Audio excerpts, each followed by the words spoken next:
AlienCon, but I did not have the opportunity to get to spend time with him, was Stephen Bassett.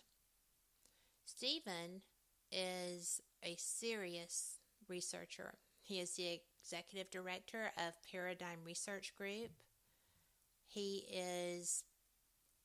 I saw him moderating several great things. When we had the experiencers discussion, he was fascinated and part of that. He was everywhere because he's interested in everything. And his knowledge base covers just about everything in this realm of information. I think it's fantastic. And I am so looking forward to having the opportunity to speak with him again. I cannot tell you how excited I am. They have tickets.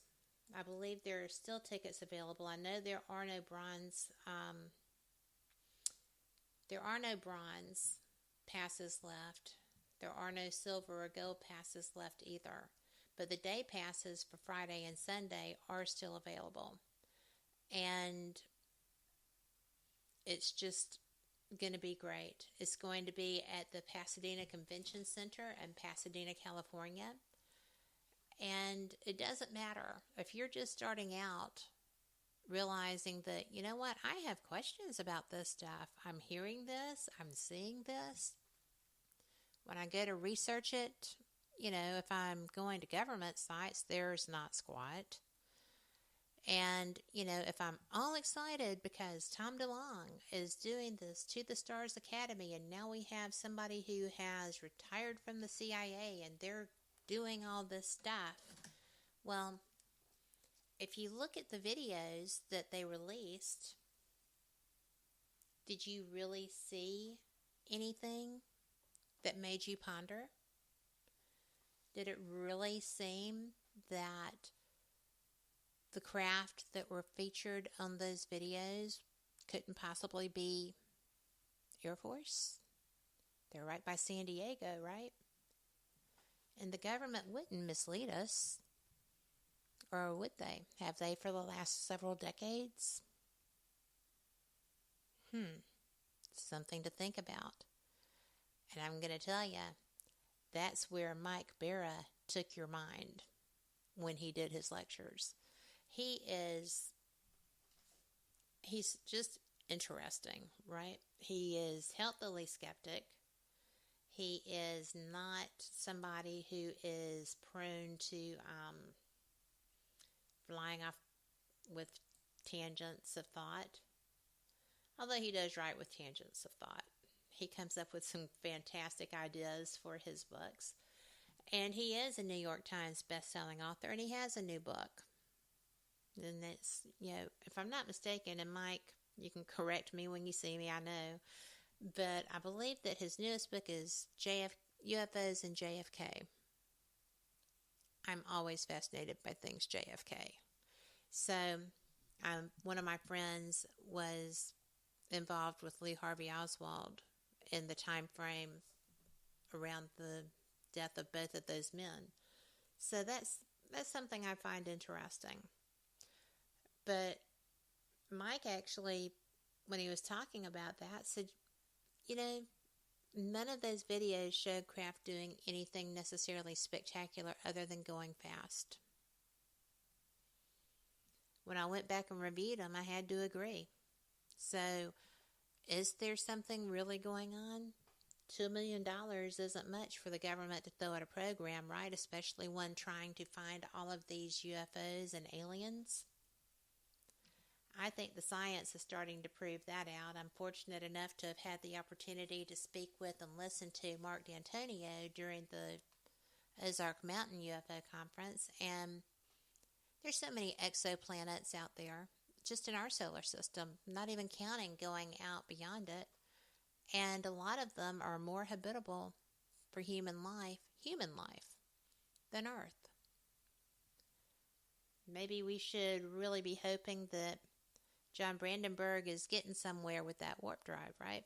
I don't know if he's working on a warp drive, but it sounds like a good idea. I'm going to ask him.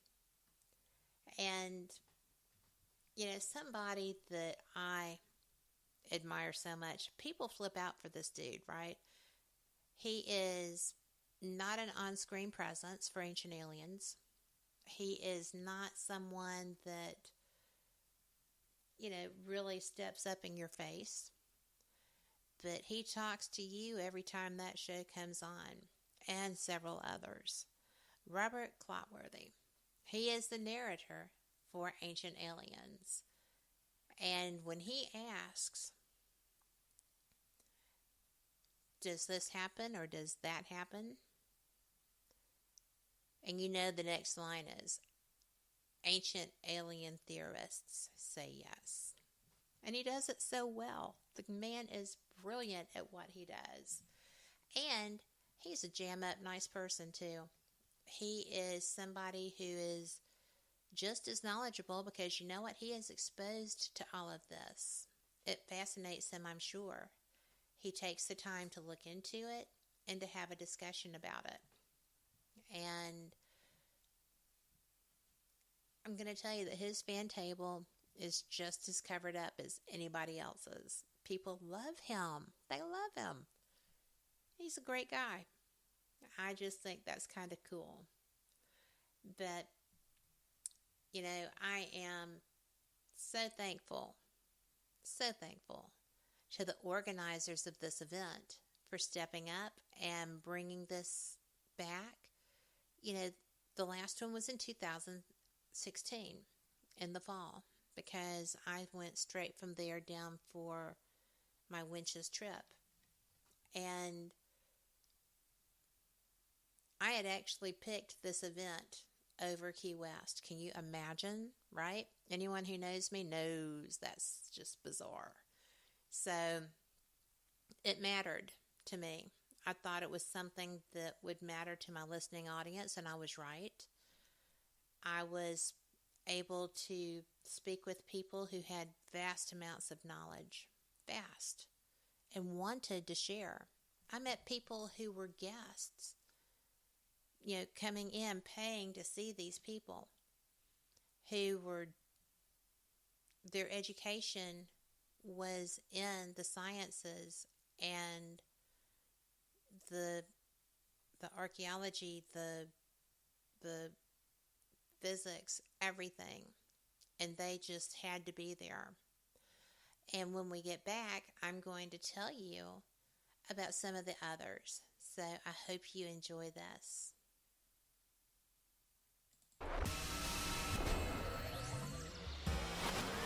You are listening to WBHM Digital Broadcasting, Birmingham, Alabama.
And we're back.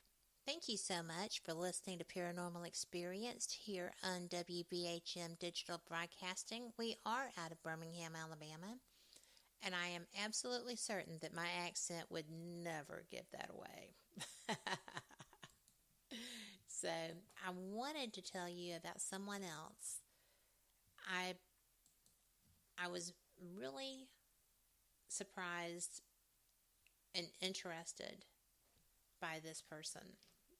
He is Rabbi Ariel Bar Sadak, and his website is koshertorah.com. And this is the Kosher Torah School for Biblical, Judaic, and Spiritual Studies. He is someone who has absolutely worked very hard and very long. For over 30 years, he's been a world-renowned expert on the authentic biblical secrets of the Torah teachings. And many know this by Kabbalah, okay? And he is there to teach you. It covers things that you don't really expect. Angels or demons, extraterrestrials, secrets of inner earth, outer space. And there really are biblical and Torah teachings about them all. We just had a discussion with John D'Souza relevant to the Akadama, I probably said that wrong, mummy.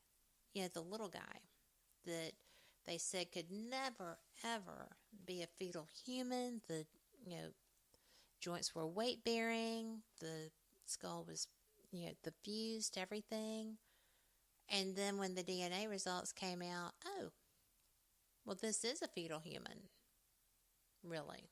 At what point did you change, and who visited your laboratory, right?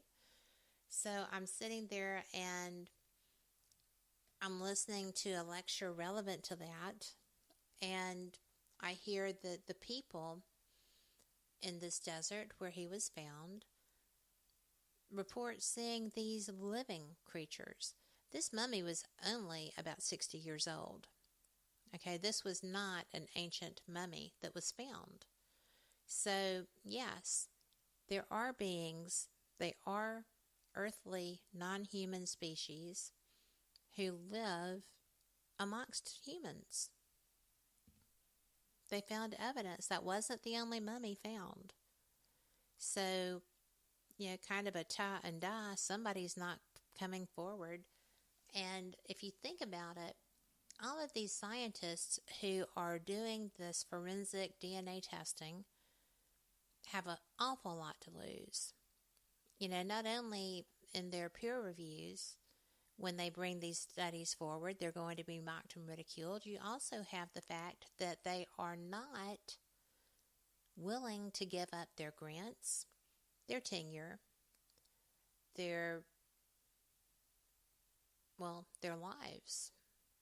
Everything that matters to them is tied up in not becoming a controversial figure.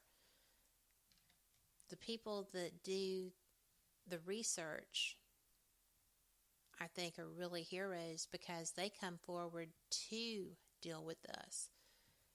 They get notoriety. They get attention. They are making not a bad living, right, by being involved in this. But they also are getting the information out, and that matters. That's why I say they're fearless and ferocious, right?